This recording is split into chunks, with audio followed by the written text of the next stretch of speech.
So hello you lucky lot, and welcome to Bear Beer Review number 4.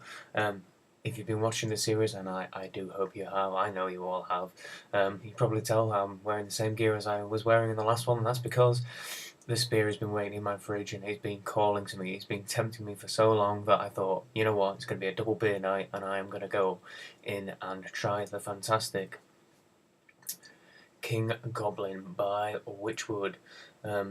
You might have seen this. This is a special reserve beer. Everyone's heard of Wychwood. They do Scarecrow. They do Goliath, Big Ruby Ale, and they do obviously Hobgoblin, which is one of those most famous ales. Everyone's tried Hobgoblin, and I'll be the first to admit Hobgoblin is one of those beers that got me into the real ale world. Just probably more because, and don't let it shock you, I'm a tiny bit of a geek. Seen a goblin on the front of a beer, and I thought, yeah, I'll give that a try. And for the first time, tasting, something that was actually full of flavour. So this is one recommended by friends of mine. What is interesting is what it says on the back is brewed and bottled in the UK. Only ever brewed under a full lunar moon with crystal malts and sovereign hops for a rich, smooth, sublimely satisfying taste of pure beer indulgence. Obviously it adds to the lore a bit that they're brewing it only on a full moon, but we'll see if it lives up to the hype. Everyone I know who's tried this has said it is something really special. It's a 6.6% beer. Doesn't really say what style it's in, so we shall give it a pour and try and work out what we've got. So let's get this cap off. Just a tiny bit of smoke coming out the top there. Let's give it a pour into the glass. And I have washed this out. Okay.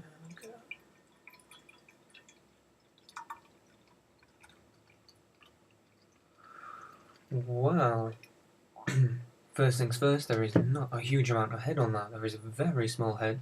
6.6, not really that strong. It obviously is strong compared to your normal lagers, but I wouldn't say so much as to produce such a small head. As you can probably see, there are tons of bubbles all the way around the glass, a lot more so than with the lambic we just reviewed.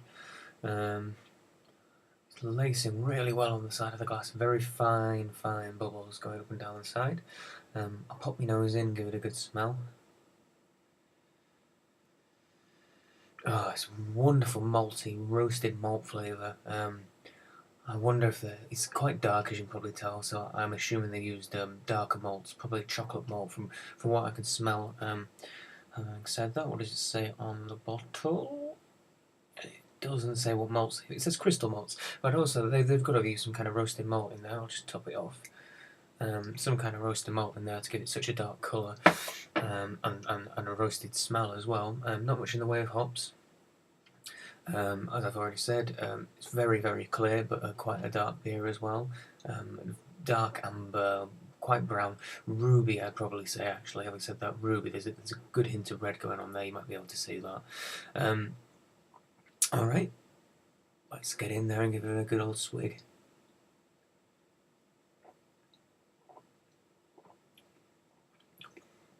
Oh yeah, oh yeah. That is a fine beer. There's some really great wonderful malty flavours going on there.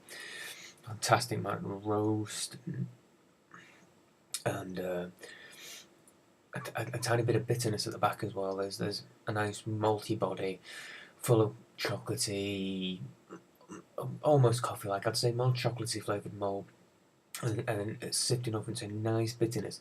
Tiny bit of fruit at the back.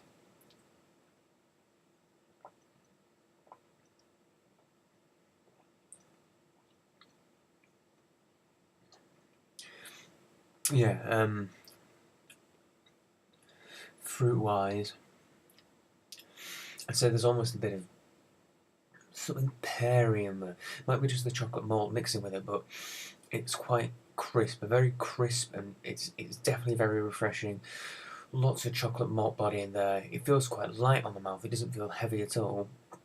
Going from that body and then to this kind of crisp, appleish I don't want to say citrusy. It's not citrusy. It's a different kind of fruit, a very light and crisp fruit. And the only thing I can think of is like kind of that attack of tartness from when you bite into an apple or a pear or something like that. Not the kind of citrusy notes that you get from other hops. Um, very impressive beer.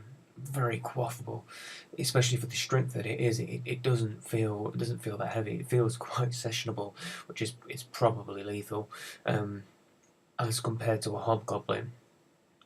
I'd have to sit down and have a hobgoblin in this hand as well, and just be like swigging that one, swigging this one. To probably tell you the difference, but um, very similar, almost in that dark amber ale, ruby ale kind of style. Probably very similar to a Goliath, actually, from when I've had Goliath by Wychwood as well, but more to it. I would say it's an amber ale done with darker malt, so a black amber ale. You know, there's all this black IPA movement at the moment. You know, having tons of hops in a hoppy beer and then using darkened malt and getting a malty flavour. Is this a kind of answer to it with an amber ale in style, but with a lot darker malt? You know, just the two polarized extremes almost again.